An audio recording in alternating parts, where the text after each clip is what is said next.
we have we have one thing for you to vote on. We have a opportunity to give a financial donation to the Downtown Everett Association to help fund their lighting program. And the ask is $250. $250, according to our treasurer. And so I think I'm just gonna do a simple raise your hands, all in favor of donating. Out of how much more money do we have in the bank? More than 4,500. Certainly, yes. Yeah, More than 5. more than 5. So we're flush. Holly, did we ever find out what the typical amount the other associations are donating? I don't have a clue. I wouldn't know where to, So did we come up with the 250 or did? No, that's Everett? one of, like, they have tiers on their request letter. Thank So, you. and we've done that amount in the past. We have a history. I We like have a that too. history. Yeah. So, well, yes, but I imagine the other neighborhoods that do donate would love to have $250 to donate. So, all those in favor of giving $250 out of our 5,000 plus, please raise your hand to support Downtown Everett Lighting Association. All right, way to go. All those opposed? Nobody never, okay, way to go, done deal.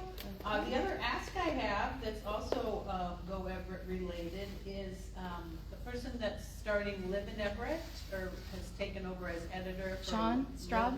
No, Liv is a woman. She just emailed, she's the new editor for Live in Everett, and she's looking for possibly quarterly input. She didn't say how many exactly words, but she's looking for some written paragraph or two about something great about our neighborhood to help attract people moving here. I didn't want to attract people moving here. I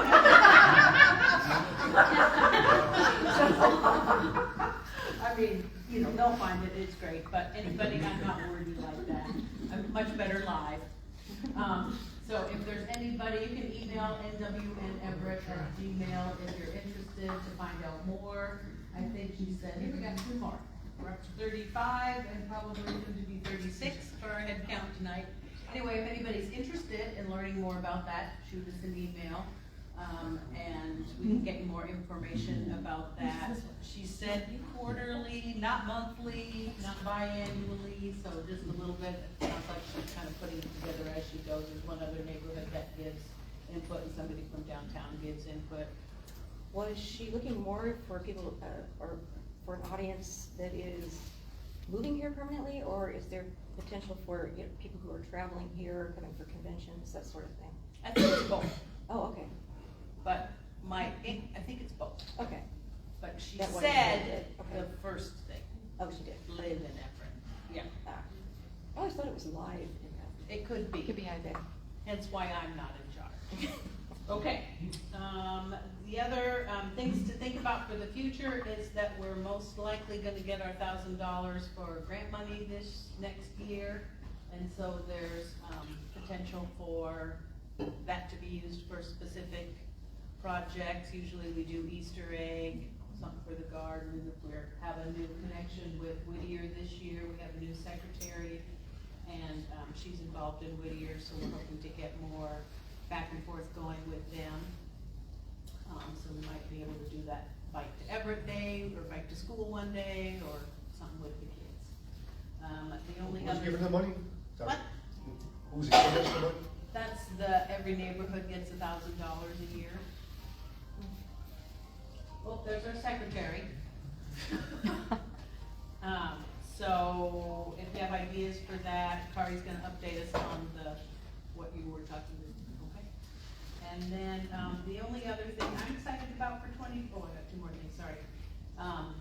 We are gonna go ahead with our Christmas holiday lighting contest again, and this year, instead of, hi, come on in, cookies, coffee, sign in on your right. Emergency exits are here. Going ahead with the holiday light contest, we're gonna try something new. We're gonna give everybody an opportunity to vote online. I no longer will be driving people around in the car going, oh, look at that one, oh, look at that one. So now it's up to you. And let's see, our new categories will be the Griswold, which will be ridiculous number of lights and decorations. Coordinated theme, and we'll put this, on the website. Coordinated theme, technical display, block with the most participating homes, because there's quite a few now that have 3 in a row or side by sides, and then kids' choice. Kid at heart, kid from below to the ground, either one. And, let's see, we want you to get your judging in between December 18th and the 21st, please, and then it'll be announced, we'll tally your votes, and we'll announce it and deliver signs on the 22nd. So log that into your phones, everybody. Vote for Christmas, 18th through the 21st, yes, Gail. And, will that information go out to your DL so that people get a heads up? Distribution list Yes, early enough? Okay. yes, yes, Okay. for sure. Thank you. That will go out that first week of December, the 8th probably, in that 12th to 8th, 10th category there. Okay, is that it? Let's see, let me look at my notes. Oh, just while everybody's here, and we're talking about history, we still do have opportunity for benches at the park. We are supposed to get the park to me is 13th and Colby. We got the new playground equipment in, they took away some of the benches, they have promised to put them back, but they haven't said when. However, in addition to the benches that are gonna go around the playground equipment, we have the opportunity to do 2 memorial benches on the garden side, on the north side, on either side of the yew tree there, if you're familiar. So if you have somebody interested in, or if you know somebody interested in doing a memorial bench for a friend, family, or loved one, those are separate. That's an opportunity, email and let us know that, I think it's $4,500 for the whole thing, said and done in concrete. Okay? How much? 45. Which park is that? Well, 13 Colby, New Nielsen Neighborhood Park. All right, with that, I'd like to turn it over to our magnificent Kari, and she has got more exciting information for us. And I think that exciting information is 2 grants, right? Yes. Okay, so one of them is that there was about $100,000 of ARPA funds that were going to all the neighborhood associations, of which there are 19. That equates to something like $5,314 or anyway, something like that. So we've elected to replace the 2 entrance signs, the one at 19th and Colby and the one at Legion Park. Because if you look closely at them and if you put up signs for the neighborhood, you know there's lichen and moss and it's falling apart and they need some tender loving care. So we're gonna be replacing those. I think the net to the neighborhood association will be about $2,500, $3,000 that we'll pay in addition to that grant, but it's something we've been talking about, so it's a good thing to do. The second grant, and I heard John's voice, yeah, John Cronin, wait, raise your hand. Okay, he's the tamale house, he doesn't make the tamales, but during Mother of All garage sales, he and Faye do their big sale. He lives literally steps away from the 48th parallel latitude, right? So we've been talking for years. I was chair ending in 2022, and you brought it up somewhere before that, but I was busy, and then now here we are. So we're gonna apply for a cultural arts grant from the city to see if we can't get that done. With some of those little markers, if you've ever been to a national park and they have the little markers on the street, it would be nice to see how far we can get, but have them on Grand certainly, because that's where most people walk, but maybe at Colby and then maybe so far down. Just so people know when they're in Everett, they're at the 48th parallel. So what street is it? Literally 13th and basically just a little south of 13th. Right. Because we live right at the corner and it's kind of almost the next house. But when you're in your car and if you have GPS, watch next time when you're crossing through 13th. So we're hoping to do that. That application's due next week. Are there any other announcements? Or are we moving to Jack? Tim has his Council of Neighborhoods report. Come on up, sir. Okay. I got hard copies. If you have any wants to pick one up? They're right there. Okay, the council neighborhoods met most recently on Monday, October 27th. And President Cronin, Gail Everett, and myself, and they're all from our neighborhood. We had a city council update from Judy Chewy, which you can read for yourself. We had David Simpson. He likes to participate in the community comment part. And he is a port commissioner, and he was talking about how there'll be 3 new restaurants coming very soon. I believe they are the Menchie's at the Marina, the Rusty Cork Wine Bar, and Chap Public House. Ground will soon be broken, if it hasn't already been broken, for over 400 housing units in the Millwright district. And I asked, well, where is that? Well, it lies between the waterfront center and the Muse. It's that big open spot there. And it will include a clock tower as well. So that's something interesting coming along. Okay, we had the guest speaker doing this Frederickson, the manager of the Everett Animal Services Shelter. And I think that she'll be good as a speaker here as well. And she gave lots of details about the shelter and how many animals they take in and all the things, the services they provide, and the fact that they can use more volunteers. We had an election, and you know how every election involved in the neighborhood. By the way, this great turnout. We've been counting our recent meetings in single digits. Now we've got it. So, thank you, Jack.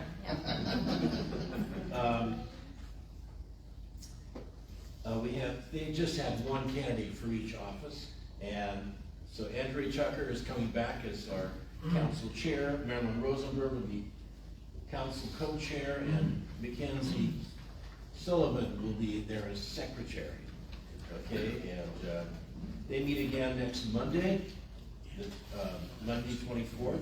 4 to 5:30 p.m. Anybody interested? They meet on the 5th floor of the Everett Municipal Building, but you gotta get there like between 3:45 and 4 because they have to escort you up in the elevator. They don't trust the citizens of Everett to use the elevator by themselves. This next meeting, the guest speaker will be Harmony Weinberg from Everett Public Schools. The topic is EPS school construction bond and education levy, which will be of importance to all of us, I'm sure. Have any questions? Yes. What time is that council neighborhood meeting? 4 o'clock. And there is a community comments section. If you get in there early and tell them you want to say something, then you can do that. Okay. No more questions? Thank you. Thank you for doing that. Tim, just a real quick comment. I actually spoke with someone at EAS yesterday, Everett Animal Shelter, and I told them that Glynis's presentation at the council neighborhood was fabulous, and they're gonna send that information back. So I'm meeting with someone tomorrow. Do I wanna put a reach out to Good. possibly talk to our group next year? Excellent. Perfect. Thank you. You're welcome.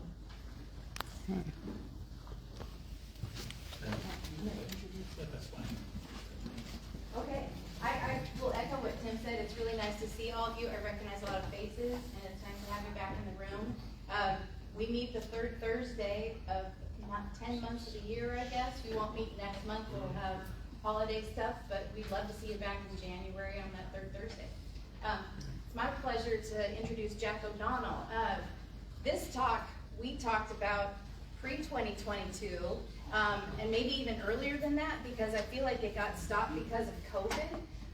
Neil Anderson, who just walked in, he's done a couple of history talks for us too, but COVID just screwed up a lot of our plans. Now we may do, but it's nice to be back in person again. So Jack O'Donnell was born and raised in Everett, except for when he strayed north to Bellingham and south to Seattle. He's lived here most of his life. He and his wife, married Ellen, celebrated their 53rd anniversary this year. They have 3 married children and 2 granddaughters.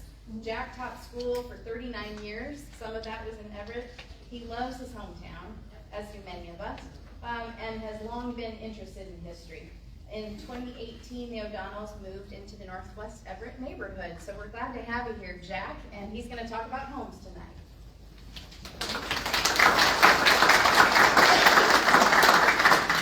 Thank you, Corey. I remember well being new to the house, and I met you right on 15th Street and made a commitment, and COVID changed that. I want to just thank some people here. With me is my son Jeff, who was with me the last time I was in this room doing a program. So if he's here, I can't mess it up. And then I have the added bonus of having Ross Johnson here. Ross has saved me on so many programs over the years with the Everett Historical Commission. So I think this is going to go well. We're going to stay in the Northwest neighborhood. We will stray out three times. One thing we won't do is go down over the bluff. You see Neil Anderson, who's sitting back there. Can you hear me, Neil? Yes, I can, very well. Okay, well, Neil's done a program about the Everett Mills, and there isn't anyone alive that understands the Everett Mills all the way from the bend of the river in Lowell to the foot of Rucker Hill, and much of that, of course, in Northwest Everett. So I'm going to not be there. I'm going to spend a lot of time on the 1300 block, the block we were just talking about where the 48th parallel goes through. So all the way Grand to Broadway, that'll be in here. So I'm trying to think what else I'm forgetting to say. I wish I'd have known who all was going to be here, and I would have had pictures of your houses, because they apply. I have some, but anyway. So here we go, and I'm starting out with this picture. Pretty interesting. But what's interesting is that's what was right here before this was built. Those houses along Broadway, and there's the addresses, and we would be right around in here, I think. Anyway, if not here, very close. So now I do the hard part. I push buttons. So this is a little bit later, but it was still Broadway then. Little Broadway, now Trojan Way, for the Everett Junior Community College Trojans. So these are the houses that would have been across Broadway as they were just beginning to develop the property we're in, which is right in here. And you may remember some of these, a couple little houses that were twins down on Tower, and then that's where the bus thing is today. So just kind of moving along there, we get onto Tower, but this part down here is now Officer Dan Rocha for the unfortunate Everett policeman who lost his life tragically with something that happened at Starbucks. Anyway, 10th, and our little mini skyline that somehow came to Northwest Everett out of nowhere. Anyway, and if you could have seen what was here before, that was in northeast corner apartments. And you probably, if you've been here a while, you remember these. And then on the southwest corner, there were three houses. Here was the corner one. So kind of, if you remember, you can kind of go back to those days. And then this is on the northwest corner. And over on the southeast corner where Starbucks is, was an old Flying A gas station that became the Pump Tavern, and anyway, I didn't have a picture of that handy. So, let's talk a little bit about the 1300 block. There's 13th, and there's 14th, so that 48th parallel must go through something like there. Anyway, you can recognize the streets. This is Rockefeller, this is Oaks. The hospital, as it was when this was done, the beautiful brick office building, and what I thought was the most attractive parking garage I'd ever seen. It was brick. And anyway, that's all gone now. I think there's some room back over here. Anyway, the Donovan district. We've all heard about the Donovan district and the concentration. There was a full block between Rockefeller and Oaks on the 1300 block, the full block between Oaks and Lombard, and then about a half a block of Lombard, and I'll talk a little bit more about that. And then there's spillover south of 14th Street. Well, the good news is they made a historic district out of this. The bad news is all of these houses were removed.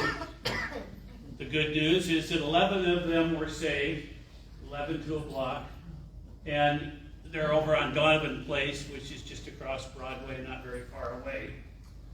These are gone as well. This side of Oaks is gone. These are still with us, but the Donovan district. And anyway, there's even a marker over that. I believe this is 1310 Oaks, which would be gone. And anyway, it kind of highlights some of the things special about the Donovan houses. The fireplaces are absolutely beautiful. If you live in one, you know that. Showing a glass doorknob and the door itself. So this gives you a lot of information. When you could buy these from about 1924 to 1930, you bought a house that the main floor was finished. 2 bedrooms, dining area, I believe, kitchen, they varied a little bit. And then the upstairs was an empty slate that you could add probably 2 bedrooms to later, and the basement was also open. So it was very affordable for people, very sensible houses, and they're absolutely lovely, and lucky to have what we do have of them. So here's just an example, one on Oaks. There's 1305. There's the fireplace, some tile in the bathroom, lots of different styles. The Donovan houses, the reason for a historic district. And across the alley, here's another one, 1301 Lombard. So you can see dark woodwork, dark cabinets, and they're all a little unique too, which is very nice. So the Donovans, very important, large concentrated area. But I want to move to another very prolific developer in Everett, in Northwest Everett, and on the 1300 block also. I collect postcards, and one day I just tapped in Craftsman House postcard, and up came this. And it just knocked me out, because a lot of you are recognizing that as 1316 Rucker. Anyway, just a few things. Note the chimney. Note the open porch roof. Note all of this timber work. These windows, and this going up into a hip roof.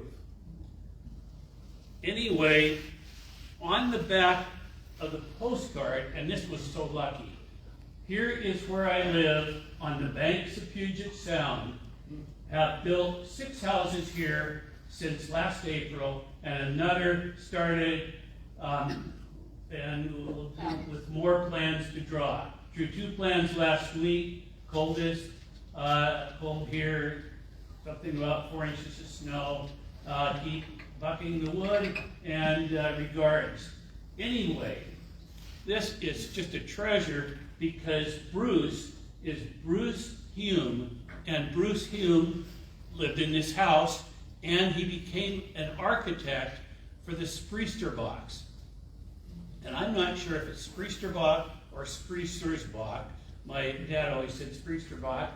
But at any rate, Charles and Cora Spriestersbach were building houses all over Everett.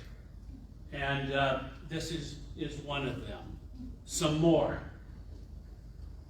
1312 Colby. I was asked about the time I got that postcard to find some history on this.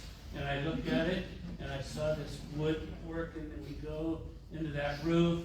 You go into a hip situation there, chimneys are. And so then I could look it up and find, yes, that was indeed a Spriesterbach house as well. 1302 grand. And you can see some of the same similarities.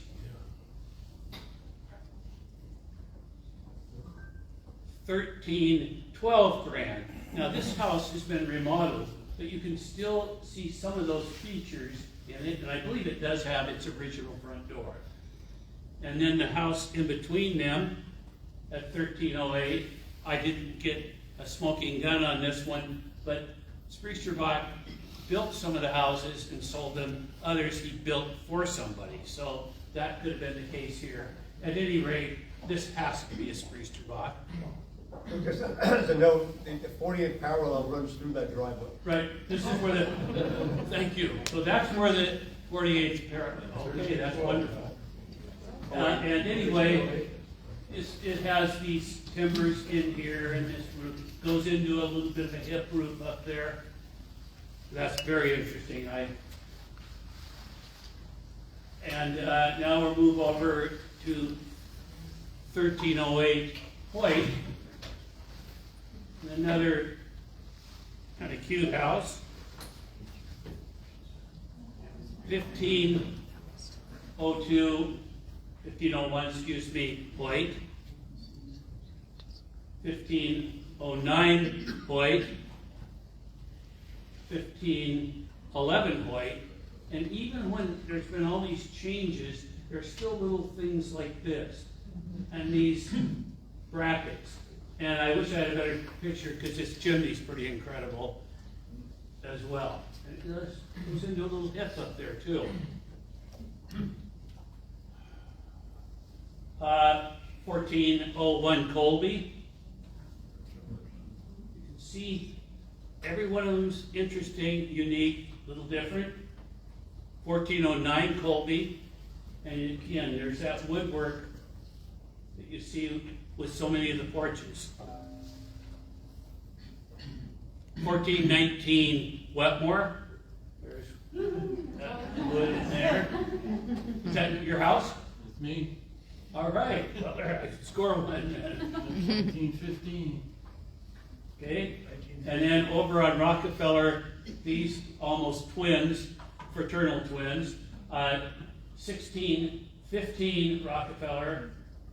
1617 right next door, and 1616 across the street on the west side. And again, there's that roof doing that. And there's been changes to these houses, a lot of them to this house, but once you see these things, they're recognizable as Spriesterbach houses. And this beauty over 1810 Wetmore, look at this front door, this little arch in it. Rockefeller, not Wetmore, 1810 Rockefeller. And 1613 Oaks. And even in this, it's a small house, but there's this wood, it's hard to tell, but it's not just some boards coming down. There's a small one in the middle. Always some detail that makes these houses really special. And Holly's house, 1220 Colby. I don't have the smoking gun on this one, but when I see this, the way these big timbers come up on this, I think it has the open porch there and the hip roof. I think it is. And then I also want to point out, going up right now, and if you live in the neighborhood, you know, is the most wonderful ADU. That's hard, trying with the big words.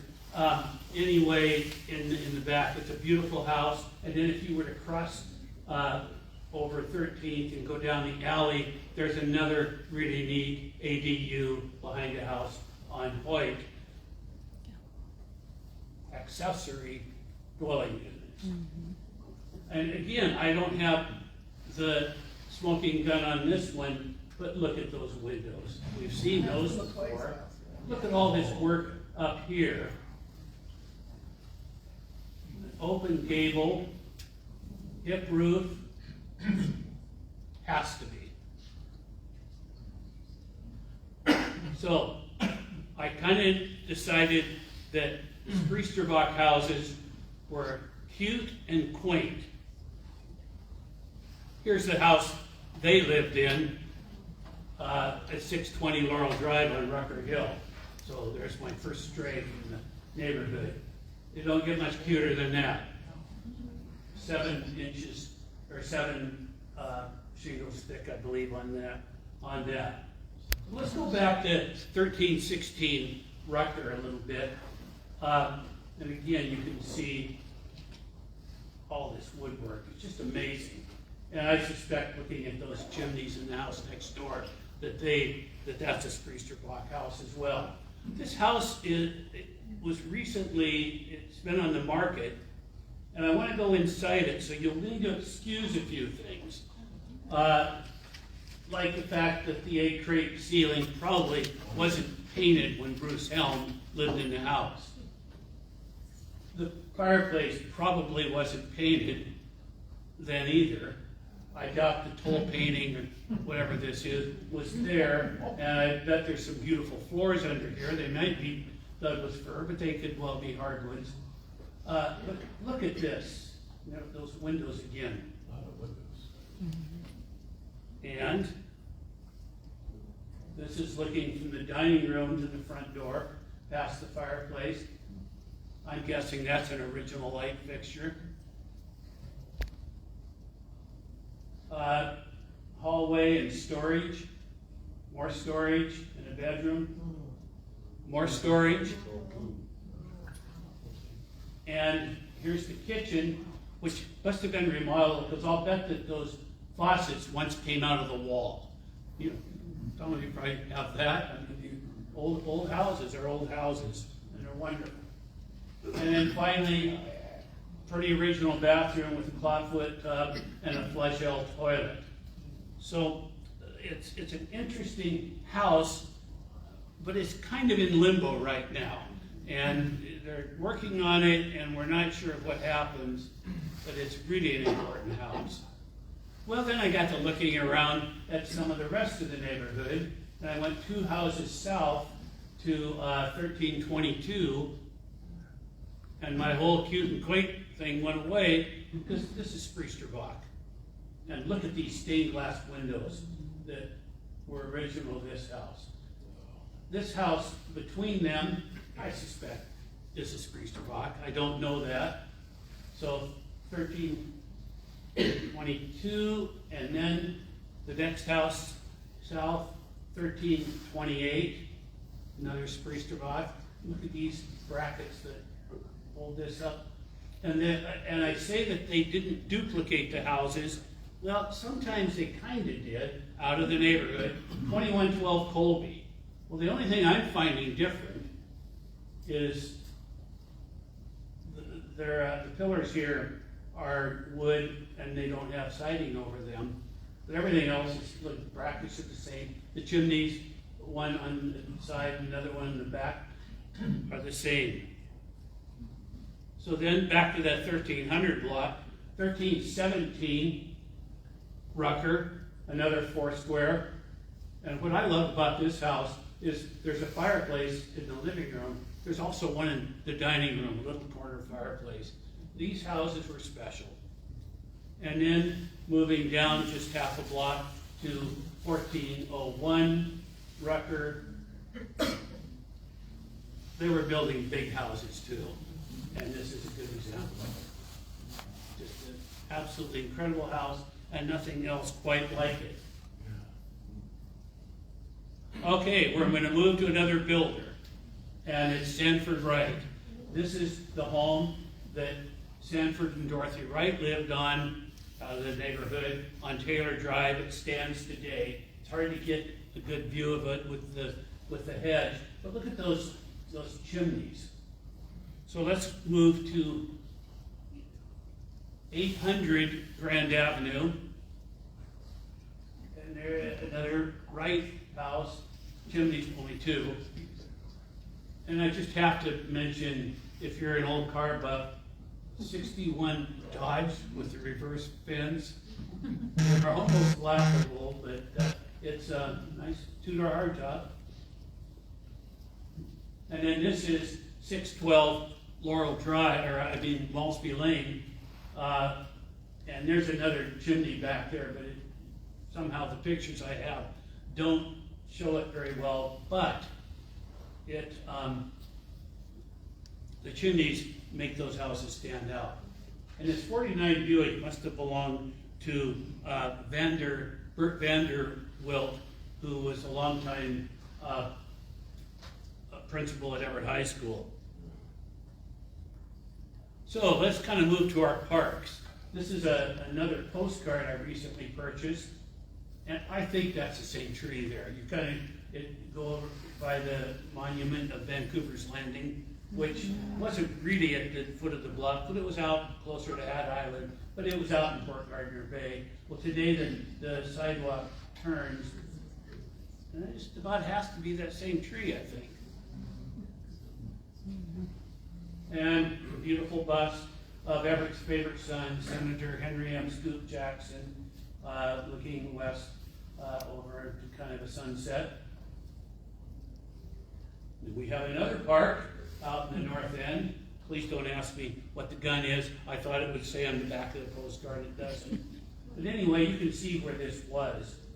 And you can look out over a beautiful view here, out over to Priest Point and beyond, up to Mission Beach. Anybody remember this? It was lost to vandalism. It caught on fire, but a 1937 picture of a stump that was real close to the hall there. Unfortunately, there's nothing left of it but memories. And time was that when you teed off at Everett Muni, you went into one of these was the office, one was the bathrooms, and it was real close to the rest of Legion Park. That's all gone now. I don't know who the people on the links are. And then there's Drew Nielsen Park. Well, this is it, right here. Oh, right there. And as early as 1953, there was something brewing about what was going to happen on that property. And here's the house that was there on Colby on the corner at the 13th. And anyway, the plan was this. This is still 1953. That's what would be at 13th and Colby on the northwest corner.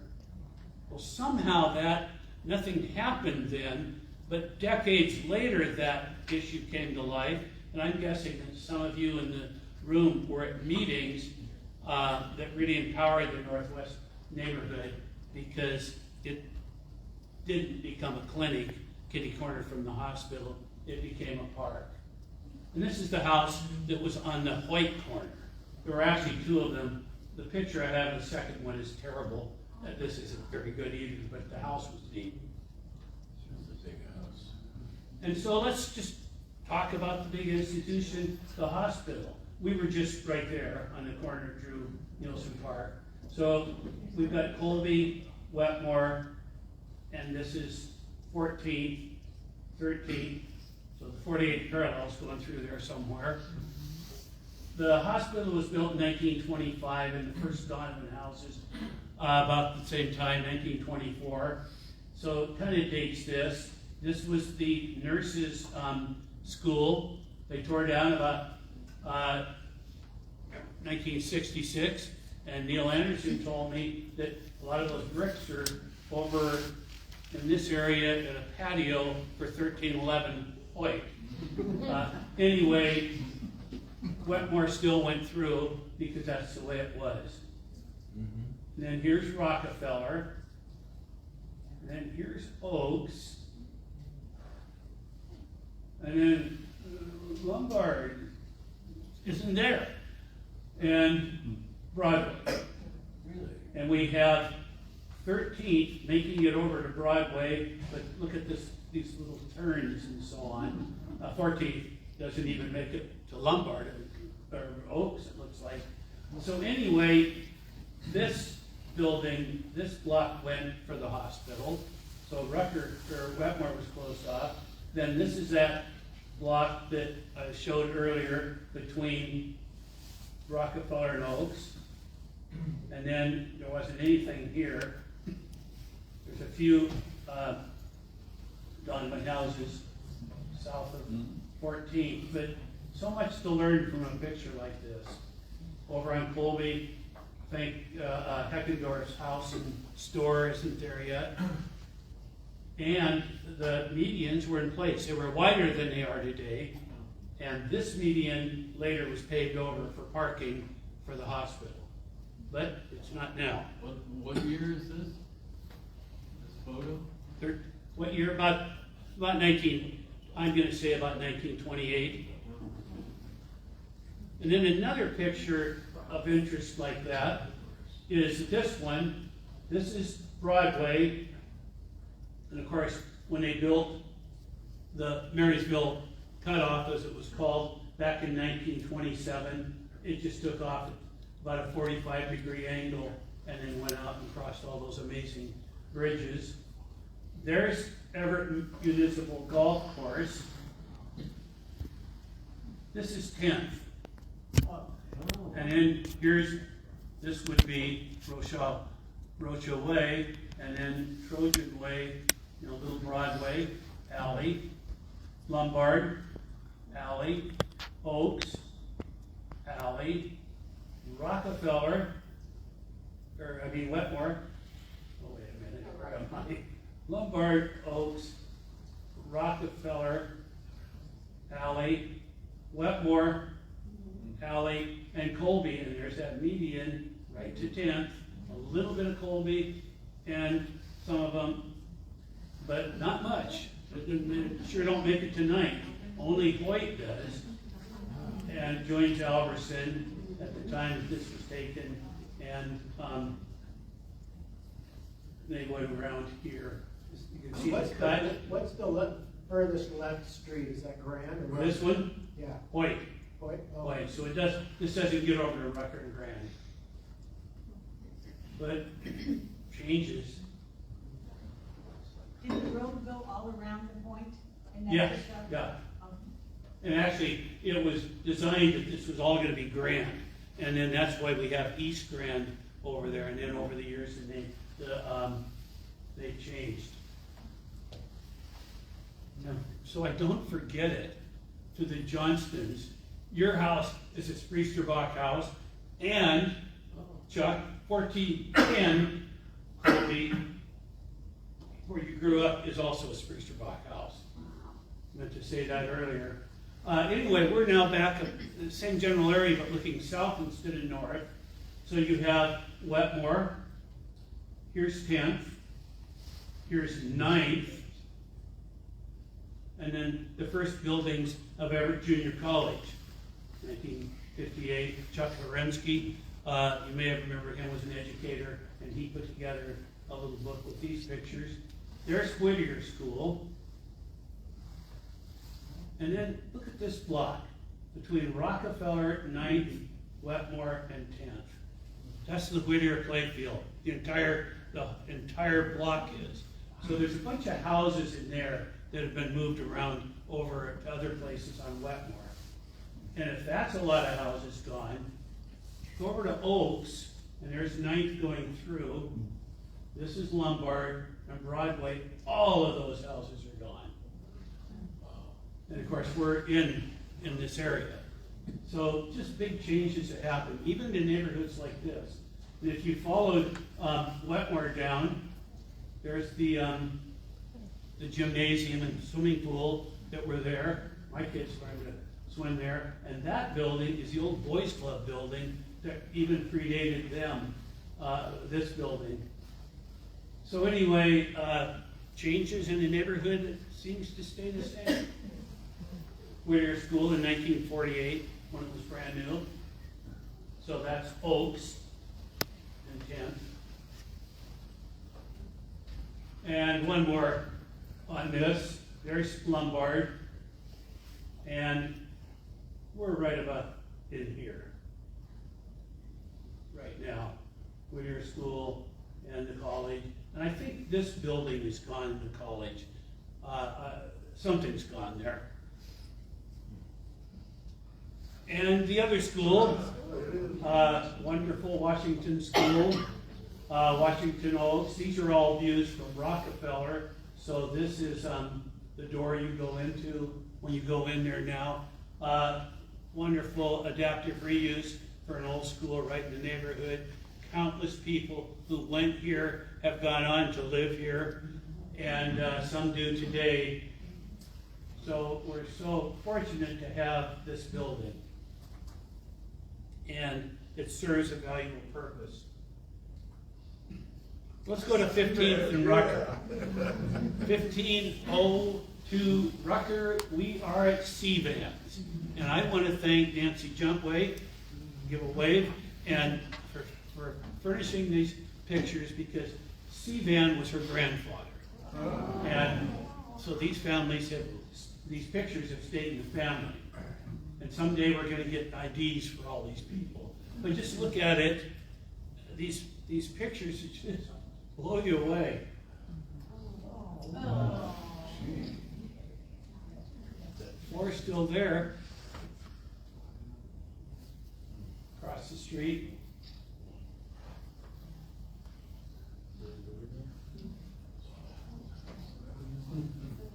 More than one building too. You can see this one even had bay windows in it. That's 15th going down to Grand.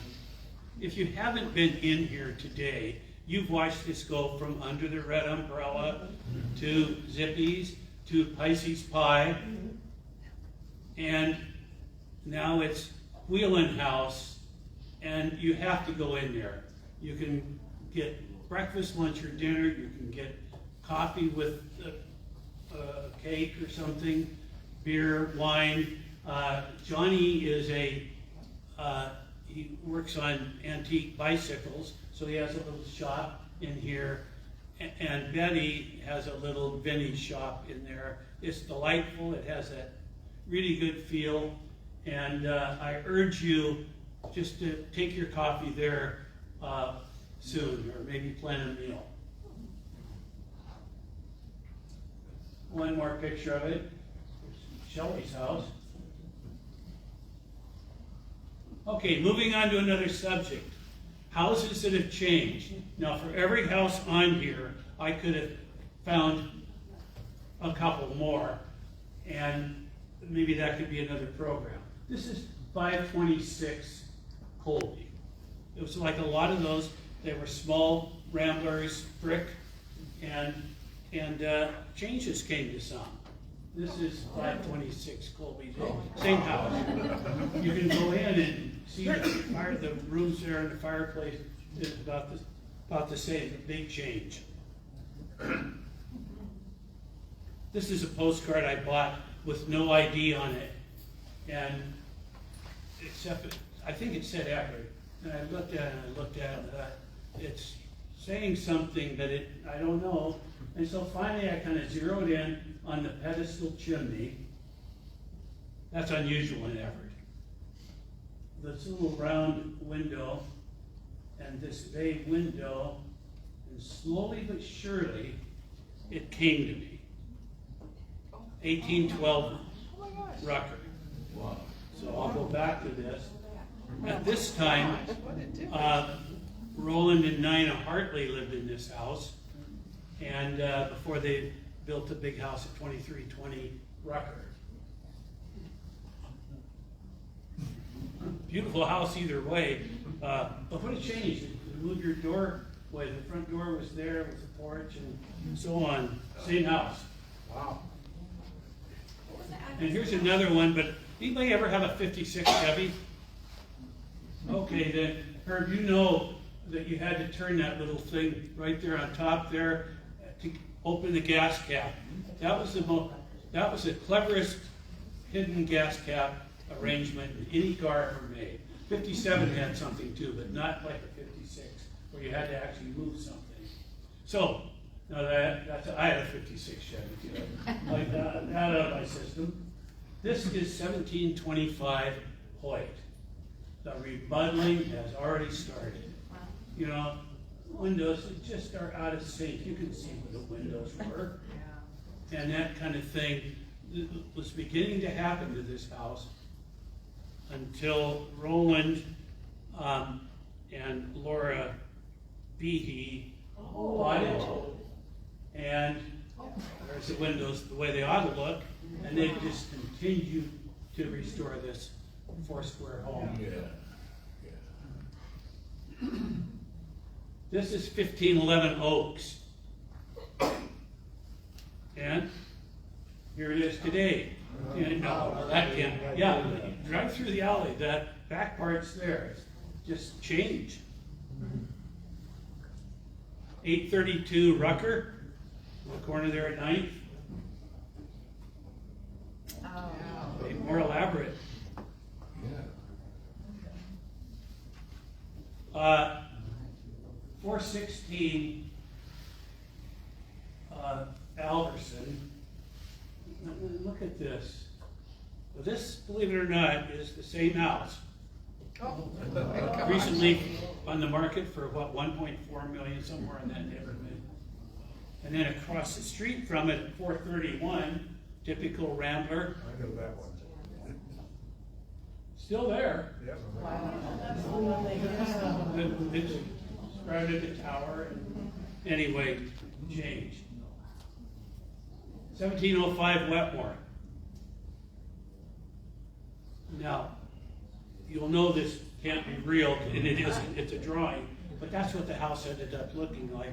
They kept just enough from the old house that they could build it. They probably needed to, it's on a 25-foot lot, but very nice home.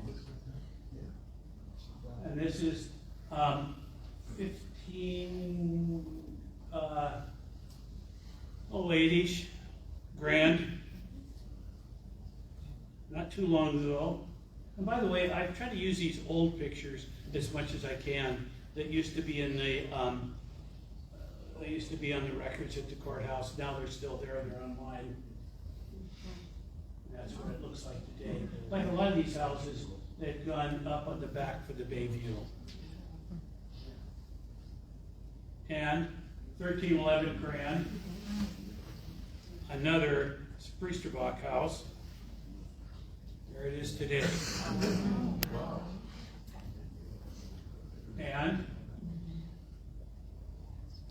back to the 1302 Rucker. So we're back on that block that had all those others down the line. That's a Spriesterbach house. And then I just threw in some of my favorite houses in Northwest. This is 1620 Lombard on the corner of 17th. And this little roof with work and all the brickwork and the arch. I believe this may have been built by the Schaefers, and they had a brick mill and they did construction, but I don't know that. And then a block north and a block west is 1532 Oaks, the Romanesky house. And just absolutely beautiful house. And there's nothing quite like that in Everett. We don't have a lot of older brick houses. And then something quite different, 619 Wetmore. This is one of my favorite mid-century houses in Everett. It's just a unique house. I've never been in it. Is that Sequoia? I'm not sure. I think it was Grandma Sequoia. And then this house is 1514 or something like that. Hoyt. This is new, and now with a little bit of landscape thing, it fits in better than some of the other houses on the block do. This is really an attractive house. So now we'll move out closer to where we are. We're looking north out there in the northeastern part of the neighborhood. Waverly, Wayne, when, easy to remember, they're alphabetical. 5th, 6th, 7th, 8th, easy to remember. Anyway, and there's Legion, and then Legion comes in here. So we're gonna go to the corner of Legion and Legion. I guess, this house, which used to be a beautiful house, but it had all kinds of problems.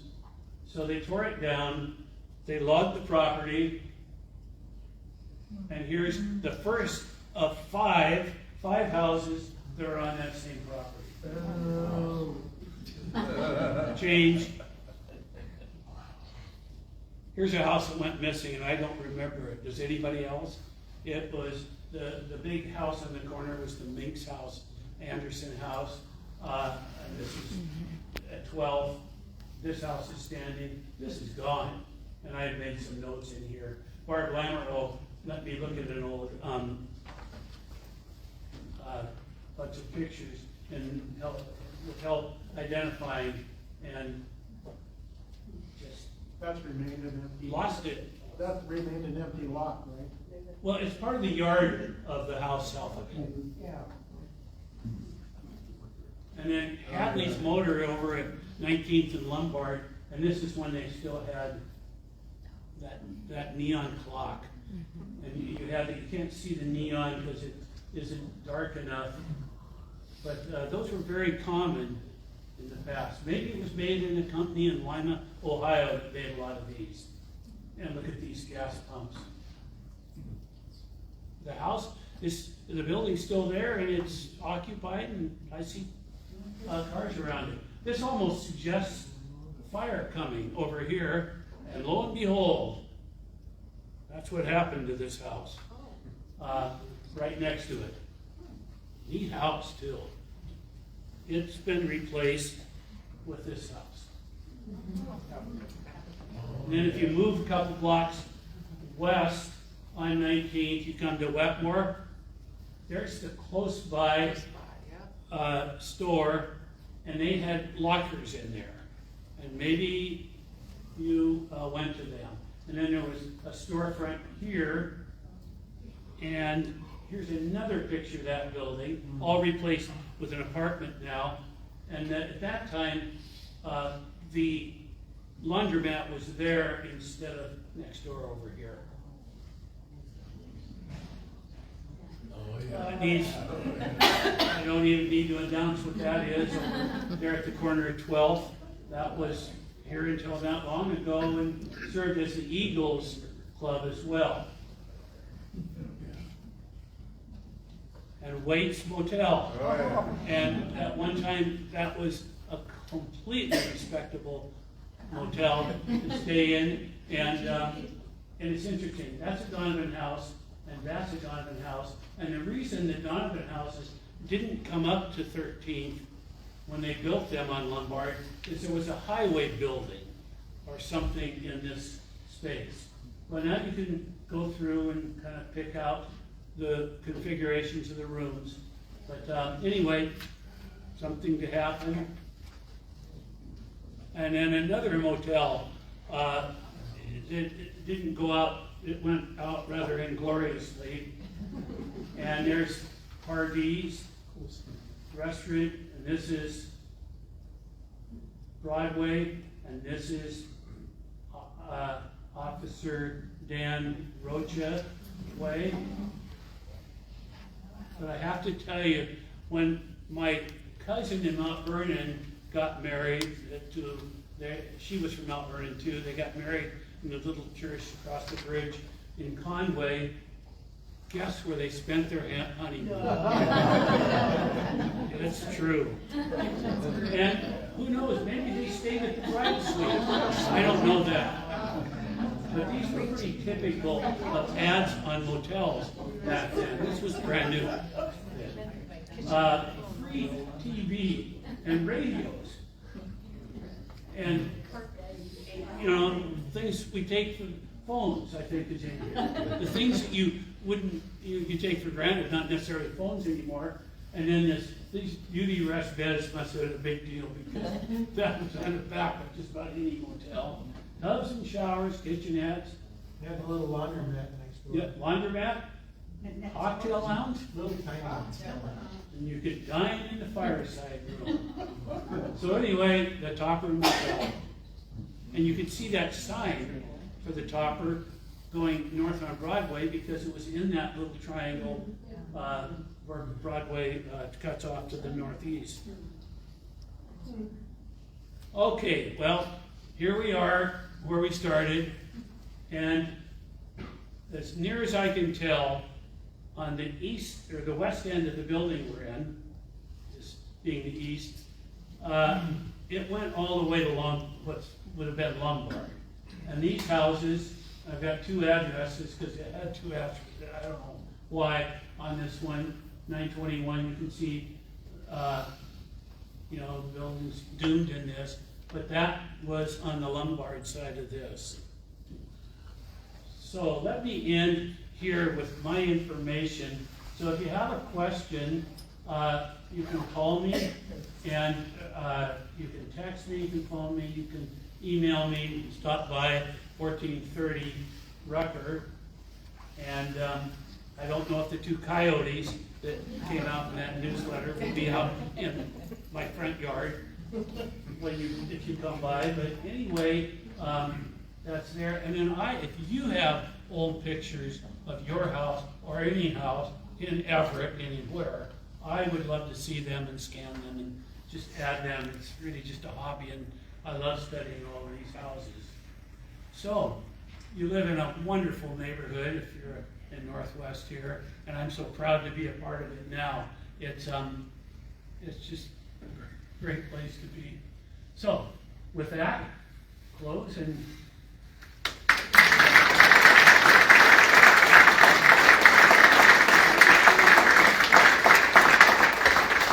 thank you very much. Pleasure being here. Thank you. Are there, we have cookies and...